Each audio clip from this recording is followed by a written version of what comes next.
तो चला मुरारी हीरो बनने के एपिसोड में हम देखने वाले हैं कि कैसे एक ओवर कॉन्फिडेंट व्यक्ति की वजह से दोनों जीएवीएफ के घोड़े लग जाते हैं। तो कहानी के शुरू में हम देखते हैं कि दोनों जंगल में घूमने का प्लान बनाते हैं और वो एक गार्ड के पास जाते हैं। तो गार्ड उन्हें कहता है कि कम से कम मैप लेके जाओ, लेकिन वो लड़का बोलता है कि मुझे मैप की ज़रूरत है ही नहीं। लड़के का नाम जैक होता है और लड़की का नाम होता है जेन। वो उसे मजाक में टाल देता है और बोलता है मैं यहाँ कई बार आ चुका हूँ, तो मुझे इसकी ज़रूरत नहीं है। इसके बाद वो जंगल में घूमने के लिए जाते हैं और कुछ फ़ोटोज़ वगैरह अपनी क्लिक करते हैं और इसके बाद वो जब जाने की तैयारी करते हैं तो गार्ड उन्हें फिर पूछता है, लेकिन वो उन्हें मना बोल देता है कि हमें मैप की ज़रूरत है ही नहीं, मैं खुद ही एक मैप हूँ। बताओ ये कौन सी बात हुई। यही ओवर कॉन्फिडेंट आखिर में इसकी कैसा बैंड बजाता है, आइए देखते हैं। तो कहानी की शुरुआत में यहाँ पे दिखाया जाता है कि दोनों झील के किनारे से होकर जब ये जाने लगते हैं तो इसके पाँव के ऊपर नाव गिर जाती है। फिर भी ये आगे बढ़ता रहता है और दोनों आगे चले जाते हैं। इसके बाद जब ये आगे बढ़ते हैं तो और जंगल में घूमने लगते हैं, लेकिन जब शाम हो जाती है तो ये एक जगह पर टेंट गाड़ने के लिए रुक जाते हैं और वहीं पर अपनी रात गुजारने का इंतज़ाम करते हैं।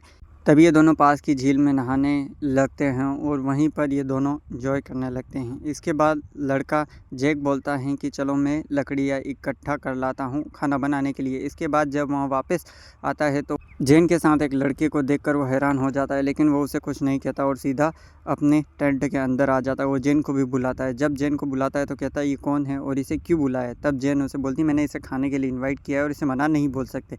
जब वो दोनों बाहर आते हैं तो उसे रात रुकने के लिए कहते हैं और खाना साथ में खाने के लिए कहते हैं। इस व्यक्ति का नाम होता है ब्रेड। और ब्रेड और ये सब जब खाना खा रहे होते हैं और बातचीत कर रहे होते हैं, इस दौरान ब्रेड बताता है कि तुम कहाँ घूमने जा रहे हो, और इसके बाद ये सब बोलकर वो वहाँ से चले जाता है। थोड़ी कहासुनी भी होती है इन दोनों के बीच में, लेकिन इससे उन दोनों को कोई फ़र्क नहीं पड़ता। ब्रेड बोलता है तुम्हारी यात्रा शुभ और मंगलमय हो। इसके बाद वे दोनों टेंट में सो जाते हैं और सुबह उठकर दूसरी ओर जाने लगते हैं। जब आगे बढ़ते हैं तो जैक को भालू का पाँव दिखता है, लेकिन ये बात जेन को नहीं बताता क्योंकि इससे जेन डर जाएगी। इसके बाद जब वो जंगल में घूमते फिरते हैं और फिर रात को आराम करते हैं, फिर जैक बताता है कि मेरे पाँव में चोट लग गई है और मोजे उतार कर यहीं रख देता है और मोजों को निकाल कर उसे काफ़ी दर्द होता है। फिर ये अंदर सो जाते हैं, लेकिन जब उन्हें रात को कुछ आहट सुनाई देती हैं तो वे सुबह उठकर देखते हैं तो उनकी लकड़ियाँ टूटी हुई होती है। जैक को पता था कि ये भालू ने किया है, लेकिन वो जैन को समझाने के लिए मना बोल देता है और इसके बाद वो बेरीज खाने लगता है और जैन को भी खाने के लिए देता है। इसके बाद हम देखते हैं कि आगे भालू का खाया हुआ एक शिकार आधा छोड़ जाता है और जैन वहाँ से जल्दी जाने लगती है। बोलती है कि भालू के आने से पहले हमें यहाँ से निकल जाना चाहिए। और जब जैक और वे दोनों झील के पास जाते हैं तो देखते हैं वहाँ तो कोई झील है ही नहीं, क्योंकि जैक रास्ता भूल चुका था और इस बात के लिए दोनों में बहस हो जाती है। जैन उससे चिल्लाती भी है क्योंकि वो जैन का फ़ोन भी गाड़ी में छोड़ आया था और गार्ड द्वारा दिए गए नक्शे को भी उसने नहीं लिया था। जैन काफ़ी गुस्सा हो जाती है और वो अपना सामान ढूंढती है पर उसे नहीं मिलता, क्योंकि जैक कहता है कि मैं तुम्हें यहाँ प्रपोज़ करने के लिए लाया था, ना कि तुम अपना फ़ोन चलाओ। इससे काफ़ी ज़्यादा बहस बढ़ जाती है और आखिरकार जैक अपनी गलती मान ही लेता है कि मुझसे गलती हो गई, लेकिन अब पछताने से कोई फ़ायदा नहीं होता और फिर दोनों थक हार कर बैठ जाते हैं। आखिरकार जैक कहता है कि सॉरी मुझसे गलती हो गई और अब हम इस जंगल से कैसे निकलेंगे ये नहीं पता। जब रात को वह सो रहा होता है तो भालू उनकी गंध सूंघ कर आ जाता है और उनका सारा खाना खा जाता है। जैक को पता था कि ये खाना भालू ने ही खाया है, लेकिन वो किसी और जानवर का नाम बोलकर इसके बाद जैन अपने कपड़े पैक करके आगे जाने लगते हैं। तभी उन्हें भालू द्वारा बैठी हुई उसकी जगह दिखती है, तो जैन उसको देखकर वहाँ डर के मारे वहाँ से जल्दी निकलने की कोशिश करती हैं, क्योंकि उन्हें लगता है कि भालू उनके आसपास ही हैं। तो वो जितना जल्दी हो सके उतना जल्दी आगे निकल जाते हैं और काफ़ी दूर निकलने के बाद वो एक जगह पर रात रुक जाते हैं और जैन को कहता है जैक कि मैं तुम्हें यहाँ प्रपोज़ करने के लिए लाया था। जैन भी अब गुस्सा ख़त्म करके उसकी लाई हुई रिंग को पहनने से मना बोल देती है और कहती है एक बार हम इस जंगल से निकल जाएंगे तो मैं तुम्हारी रिंग पहन लूँगी। इसके बाद सुबह जब जैक उठता है तो वो चैन खोलकर जैसे ही देखता है टेंट की, तो सामने भालू दिखाई देता है और वो जैक की तरफ ही आ रहा था। जैन को उसने जगाया और कहा कि हिलना मत, लेकिन भालू उनके पास ही आ रहा था और अचानक से उसने जैक पर हमला कर दिया और जैन के हाथ को भी घायल कर दिया। अब मुझे समझ नहीं आ रहा था कि बाहर कैसे निकला जाए।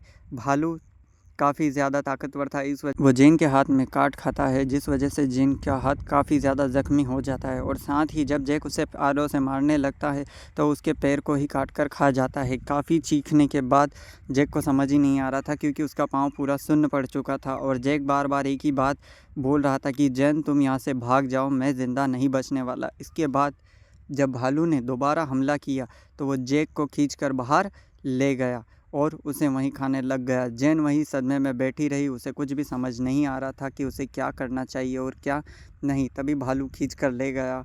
अब जेन बेचारी अकेली हताश निराश होकर बैठ गई और वहाँ से वो जाकर भागने लगी। उसके सामने ही जैक को खाया जा रहा था भालू द्वारा। ये दर्दनाक हादसा जेन बर्दाश्त नहीं कर सकी और दौड़ते दौड़ते अचानक से वो गिर जाती हैं और उसे सब कुछ धुंधला दिखाई देने लगता है, लेकिन उससे अब कुछ समझ नहीं आ रहा था। इस वजह से वो पागलों की तरह इधर उधर चिल्ला रही थी और हेल्प हेल्प बोल रही थी। उसे सब कुछ धुंधला दिखाई दे रहा था। रात को भी वो चलती रही और एक पेड़ पर जाकर सो गई। सुबह जब वह उठी तो उसे हेलीकॉप्टर की आवाज़ आई, लेकिन कोई फ़ायदा नहीं हुआ।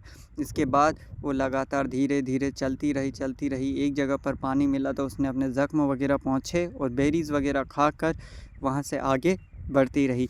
आगे बढ़ते बढ़ते उसके पीछे एक बार फिर भालू पड़ गया और वो फिर तेज़ी से भागकर एक झरने के पास पहुंची। वहां जाकर वो नीचे देखने लगी तो उसने भालू के आगे सीटी बजाई कि शायद भालू झरने से नीचे गिर जाए, लेकिन उसका उल्टा हुआ।